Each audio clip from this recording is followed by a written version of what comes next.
Hey, g'day mates, I'm Psych Iceman. Yes, I am back. Basically, what's going to happen is I'm going to retool this into a primarily strategy game focused channel. I may make an actual update for this sometime in the future, I may not, who knows. I'm going to be starting off with a personal favourite of mine, Crusader Kings 2. Pausable, real-time strategy, character-based, blah blah blah. Let's just get into it. Now, most people will recommend you to start, let me switch independent rounds, to start as someone in Ireland. Most people will say this bloke, Duke Murchad of Munster, which is who we shall be playing as in this first playthrough. However, you can also play as one of these 5 kingdoms in Spain, Galicia, who I like to consider as Portugal. They're not Portugal, there is an actual kingdom of Portugal, but they're who I consider them as. You also have Leon, Castile, Navarre, and Aragon. Not Aragorn as in Lord of the Rings. Additionally, people like to recommend you play as the Duchess of Tuscany, largely because that really drives in the importance of matrilineal marriage. We'll get into that. Let's actually pan out and have a look at the world map, which is something I didn't do in my previous attempt at this when I realised that the resolution I was playing at was fucked. Anyway, this right here was a rather controversial addition. Apparently, I hadn't started playing the game at this point, but pretty much they added in Mali for some unknown reason, and pretty much they just sit there, they become the Kingdom of Mali, and they do absolutely nothing unless you decide to invade them for absolutely no reason. You have North Africa, and pretty much all this part of Africa was what the Roman Empire actually took over at one point. Italy, Sicily, Holy Roman Empire, France, Byzantine Empire, Arabia, Ethiopia, you know, usual sort of characters in Europe and the Middle East. There are quite a bit of shit for this. There are 4 major expansions with the 5th coming soon. Sword of Islam allows you to play as Muslims, dead simple. I think it also adds some Muslim events and splits up the Muslims or something, I have no idea. Legacy of Rome allows a player who plays as the Byzantine Empire to reform the Roman Empire. Also adds retinues, which are quite a vital part of the game now. At the time it was like, oh, a standing army, this is weird. Sunset Invasion, which I'm not playing with, and although I will recommend you to buy all the DLC, you shouldn't play with Sunset Invasion for a little while until you get more experienced. And the Republic, which allows you to play as the absolute pricks who are the Republics. Anyway, let's just get straight into it as Duke Murchad Briain of Munster. Let's go in, and I shall explain more as we get into it more. And stretch, because I really need to stretch. Anyway, get into the game. It's paused. It's 15th of September 1066, famous for being the date that Duke Billy the Bastard, as well as Harold Hardrada Yngving, started their dual invasions of England. You need to remember to pan with the arrow keys, and if you see here, attacking King Harold II of Godwin of England in the Norman Conquest, and also hostile towards King Harold of Norway, due to the conflicting wars with the throne of England. Now, pretty much, the AI, you'll never see Harold of Godwin maintain England. That's pretty much how it works, and in fact it looks like, oh, okay, didn't realise that Harold started off with an army over here. And the thing is, when you start as either William or Harold of Norway, you will get a large army boost that you can send over there, so pretty much Harold of Godwin is fucked. What I love seeing happen with the AI is usually William will become King of England, take Normandy with him, then Harold will take over and will get Normandy as part of Norway. Anyway, you'll get these notifications, ruler unmarried. This is a very important one that you must actually fix as soon as possible. Let's see, we are agnatic, cognatic, gavelkind. We want to change that as soon as possible. Typically, actually, because we're a duke, we should be able to go to primo once we're better. Primo allows your firstborn heir or firstborn son to inherit. Elective is usually pretty good, so you can pick which heir, but you do tend to get fucked over when your vassal goes, nah, I like this bloke better. And this one's saying that your heir is unmarried, again important, because you want to keep your family line going. ambition. I shall get into them later. And these are your ducal claims. This is probably one of the more important ones you'll get. Pretty much. Let me close both of these. The world is divided into counties, which are parts of duchies, which are parts of kingdoms, some of which are part of empires. Pretty much, I'm the Duke of Munster, which is these three. These two, Thormund and Ormond, are both part of my realm currently. Munster is not. I can declare war on him, and, well, actually there's another thing, you can offer a peaceful vassalization. Usually it won't work, but, you know, why not? You see, you've got power, small difference in rank, he has a positive opinion of us, and he just doesn't want to, which is fair enough. Or you can declare war, and that's good, it fixed it. Sorry, when I last attempted this, because I usually play with an altered Caster Spelly, Reason for War file, that it removes holy wars for the republics. You'll see why throughout the course of this playthrough. And it actually came up with 2 de jure claims on Desmond, so that was odd. And let me just check, yeah, military is doing alright, so we will pretty much just declare war on him right now. I'm gonna just so in fact, declare war, de jure claim on Desmond. Let's go. Marry. Now this is where this game becomes really intense on your system. These are all the women that you are eligible to marry. To put that in perspective, these are all the people in the game at the moment, and that shall only go more and more and more and more and more. But anyway, I like to arrange by rank, find myself a good princess. My Princess of Denmark, which, for those of you who don't know geography, Denmark's over here. They're usually pretty stable unless the Holy Roman Empire starts getting powerful, in which case, or, as happened in one of my recent games, they convert to a heresy, and the Holy Roman Empire just decides to holy war them. Anyway, I shall get married to Sigrid Ylving, Princess of Denmark.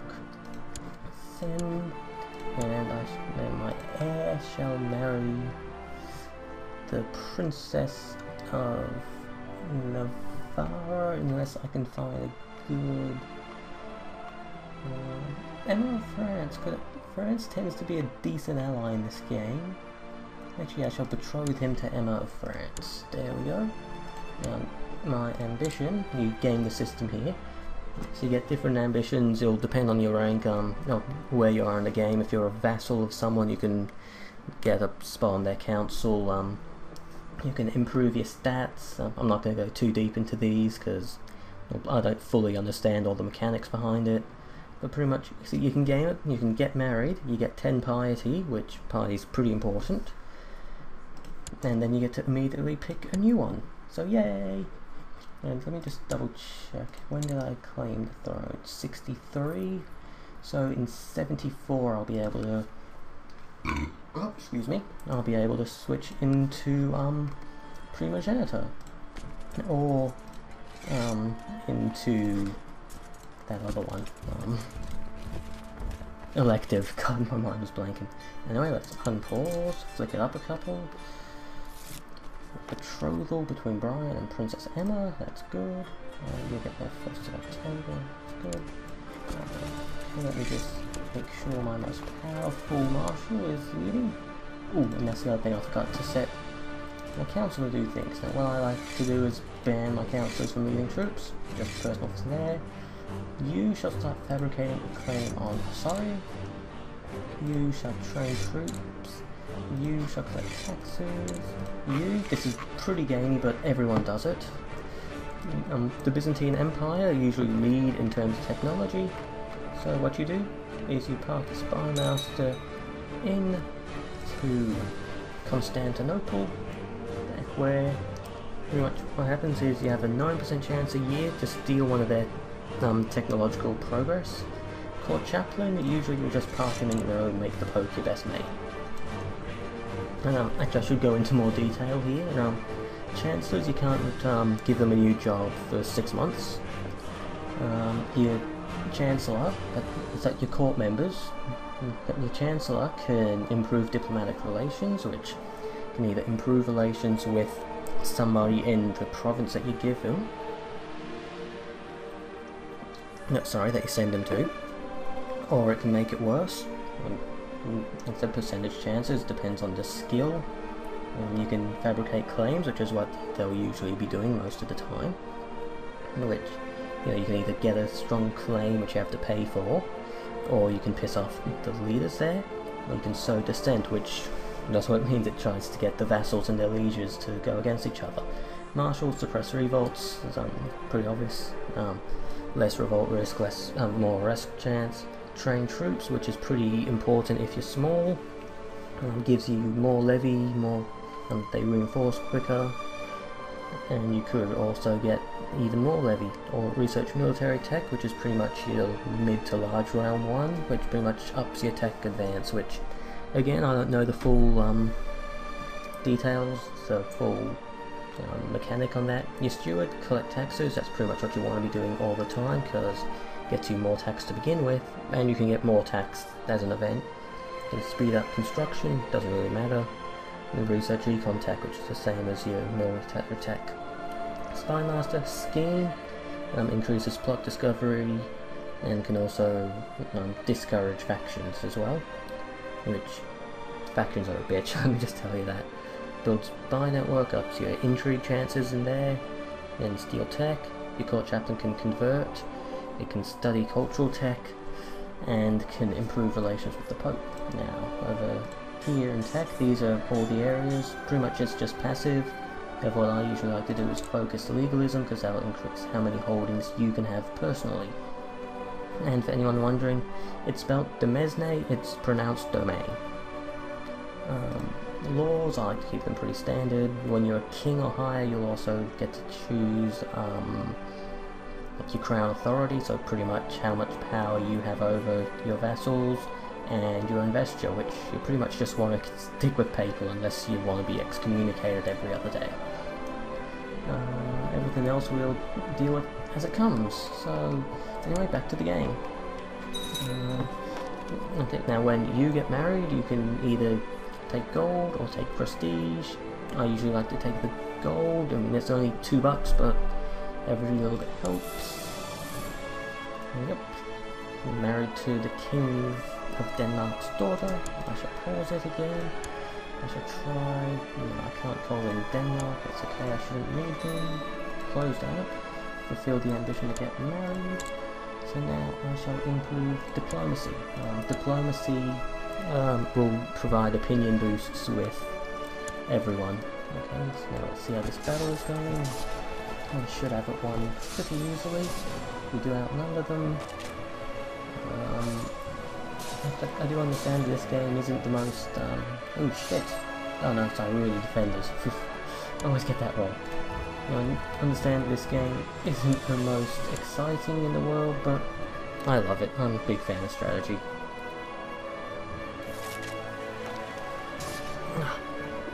Here we go, you're a good court chaplain, you're already making the Pope like me. Pope like me. The thing is, the Pope gets changed so often it doesn't really matter. And yet my vassals are pissed about my levies. I don't have enough to siege that. And in fact I don't think I have enough period to siege that. Oh no, I do. That's good, so pretty much I'm just going to follow him around until he dies. Oh, sweet, prisoner. And this is what I hate, because it auto-saves every year, or you can actually set it up to auto-save more often. But when it saves, it kind of freezes up, like it doesn't, like it's not like the game has actually freezed. Ooh, another boost with the Pope. But yeah, it kind of halts the game a little bit and gets really frustrating at times. Oh. Denmark wants me to go to war. Now you pretty much always accept. You don't have to actually do anything, but it also improves their opinion of you. Now you see, they're not going to join in, even though it says maybe. They're not going to join in. We do have 1+ there because they like us more, but they have a minus because of distance. Pretty much rule of thumb is if you have a grand total of 2 pluses, they should join. So we should just leave them be. How much is it for a gift? 126. Yeah, you're not getting any gold soon, mate. No, I'm sorry. Yeah, just wait for... Oh, we can't pause. That's important. Oh, damn, I was gonna... Actually, no, he wouldn't have ransomed. I should have just released him. Because if you release a prisoner that you own, you'll get a temporary opinion boost from all your vassals, because you're merciful. Does come in pretty handy.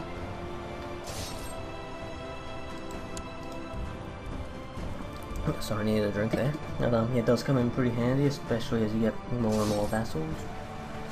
You haven't tried to revolt yet. Good lad.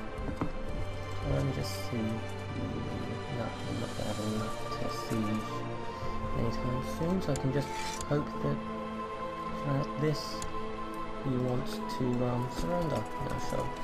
Stand down my army. Kind of another game trick. 157. No, that's not going to be enough. I can see if... Nope. Okay.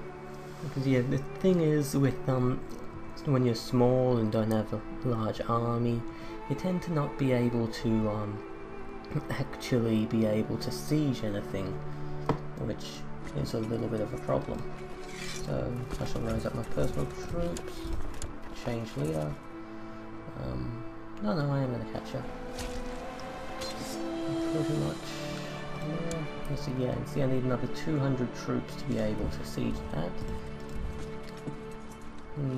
But see, that will change as he calls upon his levy.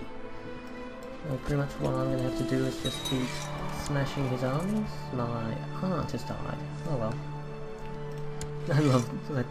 You'll hear some weird things from me throughout this, where it's pretty much, you can't say that in real life. In Crusader Kings, it's perfectly normal. Like, one thing I hear a lot over on the subreddit is, I need to kill my son. That's not a sentence you will ever hear in the real world. So, again, just keep smashing his armies as they pop up. Actually, I don't think I'm ever going to be able to siege that. I shall wait until mine gets to my personal levies get. Oh god, this is a really fizzy ginger beer. Yeah, until my own personal levies start to replenish. 210. Knowledge of farming. Again, all the tech stuff is pretty passive. No, my wife is pregnant. Now this could be either good or bad, depending on if it's a boy or a girl. So because I'm in Gavelkind, what will happen is, the way it worked with Gavelkind, and that was actually the common inheritance law as for the time, was that your land that you owned was considered your possession, the same as like a horse or a house or anything like that. And so when you died, it got split up amongst your sons. So that actually what happened in Spain, or Iberia as I usually call it in the context of Crusader Kings, because it's the Iberian Peninsula, is the King of Castile had all that land, then he died, it got split amongst the kingdoms got split amongst his sons. So anyway, got an event here. My wife was captivated by the grace and strength of the hunting birds and begged me for one. Lose 5 gold, gain 15 opinion, 10 gold, 35 opinion, or get her to hate me now. Her opinion of me is only 2, she doesn't really matter too much, so I'll just give her a buzzard. And you see that has raised his levy, so when I smash that and go there, I should only need 235 to get there, which should have, so you go there, and come on, merge, you go there, and now I shall move over. God, let's see, Pope's opinion of me is 100. I am the Pope's best friend, even though friends like that don't actually exist properly in this. Damn, I think he's killed just enough. Yeah, let's see, survivors, 193, yeah, that's not enough, I need 247, bummer. Should have just waited, he wouldn't have had enough to siege any. But then again, that's the sort of shit that happens in this, isn't it? I'm saying, isn't it, like you guys play this, which, for all I know, you might, actually. It's just I don't... this is going to sound really hipster, but this isn't like the most popular of games. And like, all the PDS strategy games aren't actually that popular simply because of their complexity and how in-depth they are, and how you really do have to practice to be able to play it very well / at all. My daughter, she does not have any genital traits. So genital. You can tell I haven't had a lot of sleep. Genetic traits. I suppose she would have. No, I can't say that. Oh fuck, I suppose she would have genital traits, wouldn't she? Oh god. Right, actually, let's see, what's your... Yeah, no, I'm not going to be able to siege that, so... Now we play the waiting game. Good thing about this is you can... Fuck me. You can speed it up. And, you know, make things go faster. So my nephew is not married, I'm not going to be able to get an alliance, but I do want the opinion boost. We go a Kochi in Najira, which is part of Navarra. We get married and I shall find him somewhere nice. Accept your suggestion, and now I get a free chicken like all. Yay! Even though women are pretty much useless in this game. That's not sexist, they do actually have very little use. You bitch! Now see, this is the clever thing that I love about this game. Because of the way my inheritance works, my eldest son will inherit everything. But, you see, he is not her son. So, if he dies, her daughter will inherit. And that's what I love, you get these things happening all the time. And it also gives you a reason to chuck her in jail. But I don't want to, I should just ask her to end the plot nicely, even though I am cruel. But there's not really any problem. If your wife is in jail, you can't have babies. That's pretty much as simple as it is, and you want your dynasty. Oh, and speaking of, the Just. Now, I'm not 100% sure on the details for getting any specific nickname.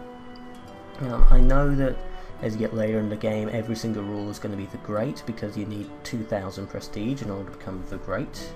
Very frustrating, very stupid, I know. I think it's got something to do with having like Just and a couple of others, and not being able to meet other conditions. Should actually slow time down again. Actually, should be enough. So you guys are over here. Now, actually that's something I should mention. You notice how I was at 18, and you see, if you look here, my battles I have 31%. But my war score's only 2. That's because of the ticking war score system that they have, where because he controls Desmond, which is what I'm trying to go to, or which is what I'm going to war over. The longer he holds it, the more war score he will rack up, and that's how that works. But as soon as I start to, as soon as I start to occupy Desmond, he shall lose that additional 21 or whatever it was war score, and I'll be up another 28 or so percent, 28% war score. Also, come on, yes, I should have enough to siege this, which just yes. But now I just need to sit back and wait. Hopefully, motherfucker. I'll still just sit here because hopefully I should get a, the defender should try to sally forth to try to kill some of my guys sieging. They'll fail, blah blah blah. They'll fail. So that just sounded a bit off, whatever, but yeah, they won't succeed, they'll lose some, of their garrison, and hopefully will be enough to allow me to siege it.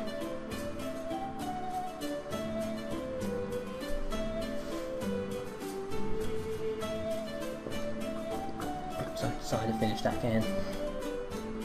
Okay, this isn't working. Go and just smash these guys. And 120. I don't want to risk it at the moment because get that 21st of June. When it's the 20th, I shall start moving. I shall meet him. No, I won't. So stay here. Now go. 17th of July, 18th of July, so when it's 16th, I shall start moving there. Got him. See, see, this isn't even the in-depth war game simulator, okay? If you want super in-depth World War II simulator, go grab Hearts of Iron. Like, I've had that game for probably about 5 months now and still haven't actually figured it out.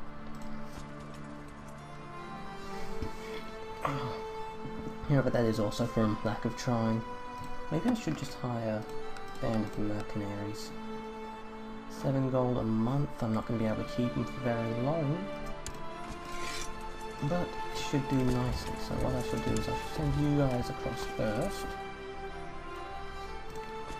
and once you've gone over there, I shall get the Briain band, and I shall send you over there. I could have sworn that they actually had a lot more. Oh yeah, it's 1500. He must have just come off of a job, which actually means it's going to be cheaper for me, so I can keep them around for longer. I'm not going to assault because that's going to take huge losses. So we'll also make them lose people as well. I do have enough to keep them for just under a year, so I shouldn't actually need to assault, at least not this first stage. Now, actually another thing. Really, your wife died? No? Ah, that's right, you were betrothed. So, there, let's get me an alliance with France, who actually had a... No, I forgot to check on England. Let's see, yep, you see Norway's still invading. But, oh, William's managed to fight him off. There, this is gonna be, well, not quite a historic one. As you know in history, Harold Yngling actually died at the Battle of Stamford Bridge. But anyway, I was over here to check. King Hughes of France, your father died... No, your brother died. Yes, a suspicious accident. That means he was murdered. That's awesome. I love how this shit works. You, my kinsman. So actually, I need good diplomats. You're a charismatic negotiator. You'll do. Pretty much what happens when you educate is that they'll get some of the traits which they have, which I'll go and explain now. Traits are these ones. These are combat traits. These are temporary traits. Titles, claims, blah blah blah. I'm a tough soldier, that's my education, and that's going to be the most important thing when deciding who to educate. Actually, I shall... sorry, I just thought I'd pause the recording to go shut my door and open my window. Anyway, what was I saying? Education, which I believe there's 5 ranks of each education trait. There's one, and there's also 5 types, 5 ranks, 5 types, 25 education. That sounds about right. There's one for each: diplomacy, martial, stewardship, intrigue, learning. But you'll see me educating people who aren't my heirs into just try to get good people out of these to fill up my council slots. Then the other traits, I'm cruel, which boosts intrigue, lowers diplomacy, ups my morale damage. Sorry, I'll just, because it's kind of bright too, I'll shut my window, I'll close my curtain, I mean. I'm humble, which ups piety, and it's also one of the 7 virtues. It's the opposite of pride. It's the virtues are the opposites of the sins. All the virtues will gain piety, all the sins will lose piety, And also church likes people who are humble, don't like people with the virtues, don't like people with the sins. Unjust, which is stewardship and learning. Untemperate, which is stewardship. And yeah, pretty much whoever's educating a child has a chance to pass on some of those traits, but more importantly they have chances to pass on the education. That's what I was making the point out of there. Well, this has been going on a long time. I suppose I should explain what I'm actually going to be doing in terms of the videos for this. I'm planning, as you play as an individual character, with any luck each episode shall be an individual ruler. So this episode will last until Murchad dies, and then next episode will be when my heir dies, who at the moment is Briain, who is 23, shouldn't die for a long time, but this game likes to fuck you over like that. Because there are genetic traits, that usually people go for genius, strong, quick, those ones. What usually happens to people, and you hear it complain a lot on the subreddit, sorry, is the people with good genetic traits will die of natural causes when they're like 14. The people with bad genetic traits will live to be 100. Well, okay, I don't think I've ever seen a character live to be 100, but yeah, they live for a long time. You end up playing as them. It's so frustrating. But 'tis all a game. And 'tis just a bit of fun to pretend to be a medieval feudal lord. Let's check. Yeah, okay. I only have enough for another 5 months. Should assault the last of this. And there we go. You see, now I'm at 75%. He should... No? Asshole. And, I should assault this. Nope, I'm not going to be able to get there, but... There we go. Little game tactic to cancel your assault. A weak claim can be pushed on the Kingdom of Navarra. Really? What's going on in Navarra? Civil war? Civil war. No, you can only push weak claims if there's a kid ruler, a female ruler, or a civil war. Or there may be one other reason too, but I can't think of it at the moment. Anyway, oh, there we go. 100%, he can't say no. And there we go. He is now my vassal. Let's stand everyone down. We now control our entire duchy. Not directly, we shall work on that. Hopefully, because like I said, this bloke usually revolts. There we go, he doesn't actually like me still. Yeah, see, this bloke's actually Norwegian, so he should be forming an independence faction soon. But it doesn't look like it. How odd. My wife is pregnant again. This could be good or bad. Well, actually, either way, because I only have one holding one title. I'll go to my eldest anyway.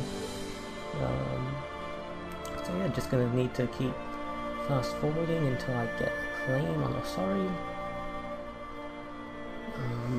What's my percent chance? A son was born. Murchad. No genetic traits, so there we go. And he had a daughter. Congratulations. It is not completely secure though. 14%. And of course, as this Let's Play, the RNG gods are gonna fuck me over. So now I get to pick a trait now. My wife likes new fashion, so I should become I could become charitable, and I think that also boosts her opinion of me.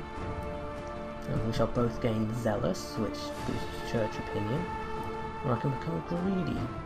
Let's become zealous. Zealous is always good, because, you know, one true religion and all that shit. Oh, another thing that I didn't mention. Shit's happening. The Pope has died. Long live the Pope. The Earl of Desmond has died in an accident. Somebody killed him. And yeah, pretty much what this game comes down to is fighting wars and then going, well, now I've got nothing to do, and then fighting more wars. Yeah, I'm not going to be able to ask any one of these people to become my vassal? Well, I can ask, but they're not going to say yes, I mean. Kildare. He's my cousin. That should help. But it doesn't. What I shall actually do is I shall check the ledger. This is something not many people know about. Claims, titles... No, can't possibly inherit anything there. Now, that's the thing, you can set it up so that you will inherit counties or kingdoms or Scotland's in a lot of trouble. A civil war. Okay, well, let's see. Now we'll just give a brief overview while I'm waiting for shit to happen. Yeah, Spain's pretty much standard for this point in the game. Pretty much you'll either see one of the Christian kingdoms blob, or you'll see the Muslims blob due to the Holy Wars. Africa is not currently controlled by the merchant republics. Just you wait, they will be soon. Because that is the biggest problem with merchant republics. The fact that they get so many... Well, speaking of, Holy War for Mallorca. They get so much money due to their trade posts and whatnot. Peace. And what did you know? I wanted Mallorca. The merchant republics are really overpowered. They get a free casus belli against any city on the coast, which is every single coastal province. And then once they claim that city, they also get a CB to take the entire county. Again, they have the Holy War, which they did change recently, so that you have to be within 2 sea provinces, so pretty much it stopped Venice from being able to Holy War, because Pisa, Genoa, over the Genoa can only Holy War for Mallorca, blah blah blah, technicalities, but Pisa can still Holy War Africa. And so pretty much it restricted everyone else, and made the merchants just as powerful, really. Yeah, situation over here is pretty standard. Feathermids are blobbing a little bit slower than they usually do. And again, I think they've... No, they wouldn't have been defending against the republics. The steppes are pretty standard, I think. I don't really pay much attention over here. And Norway is standard. Here we go. The Earl of Ormond wants to become independent. Now I see this icon here, dangerous faction. He has 317 men at his disposal. He has more men than I do, and I don't have enough money in order to hire mercenaries. And yes, I know they're mercenaries, I like to pronounce mercenaries, okay? So now, if he presents me with an ultimatum, which he will, it will actually be quite a tough decision whether I'll just say, yeah, you know what, fuck it, you can be independent for now, or I can let him go to war. Then, here we go. Now, just want to check something. Right click, character relations, rank, King of Denmark? Oh, yeah, sorry. Oh, so if I go to King of Denmark, Denmark's character relations, if I should find, was it Ragnvald?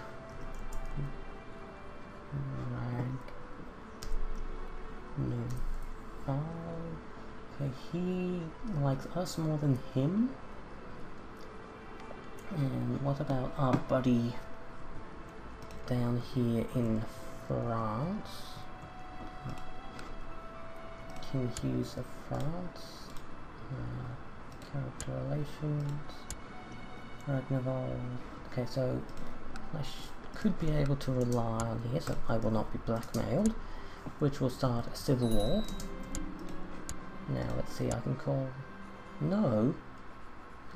You like him too much, prick.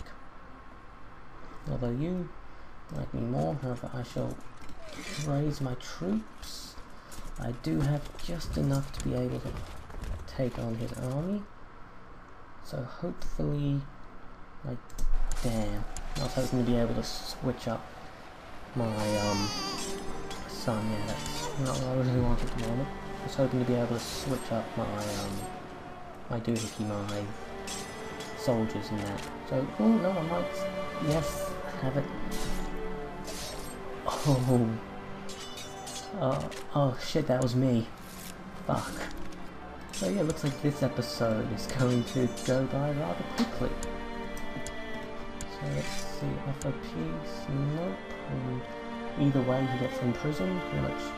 He loses prestige there, pretty much. I'll gain some prestige. Will he take? No, he won't.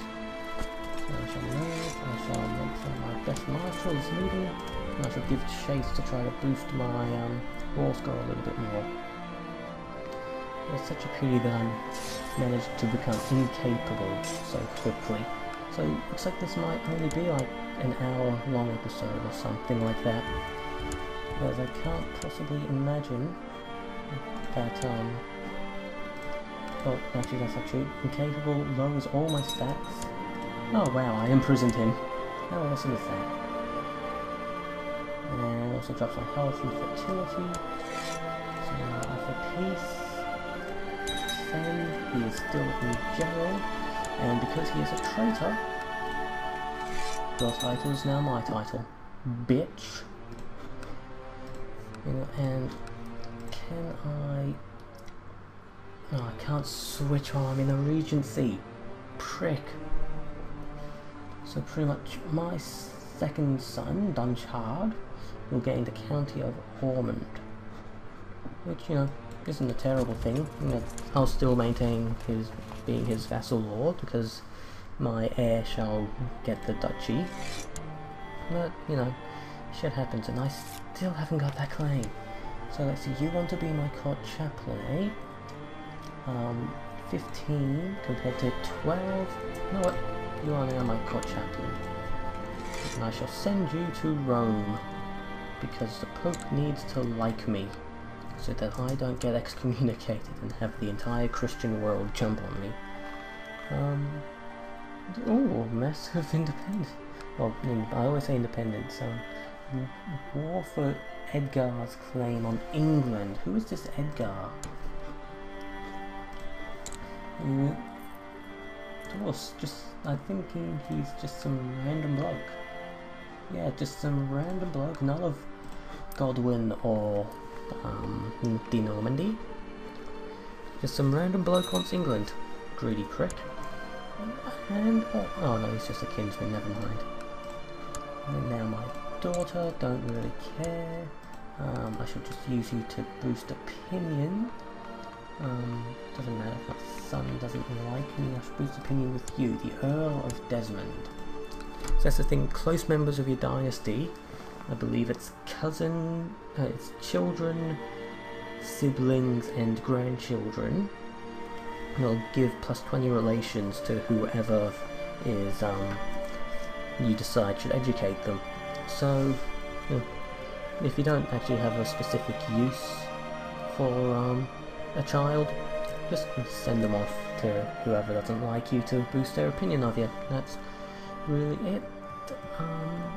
No merch in Africa yet. How bizarre. Was it maybe that the last patch actually did more than it showed in the first few hours of it that I played? Who knows? Anyway, zoom into my little part of the known world and speed up. Now I'm guessing that I'm going to die just as I get a claim on Osori. However, if I can get the claim go to war really quickly, the nephew not going to be able to get yeah, sure, Spymaster Korchev. If I get the claim, press it in a war, then it shall get passed on to my son, which will be... Oh no, I have died right now. So, never mind. That was the first episode of this Crusader Kings 2 as the Duchy of Munster. Hope you guys have enjoyed it. You could probably hear my dogs barking in the background. See you guys next time.